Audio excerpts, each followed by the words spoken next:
Hi, this is Jikana from Kozo Farms, Eastern Province, Zambia.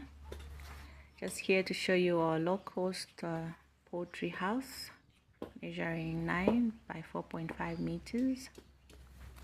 Okay, so this can house up to 500 birds. We used locally sourced materials. So this cost us around just under 30,000 kwacha or $1,500. Yes. So as you can see, those are the poles. We actually used poles that were sourced from right within our farm. Those are beautiful hairs, yeah, within our farm.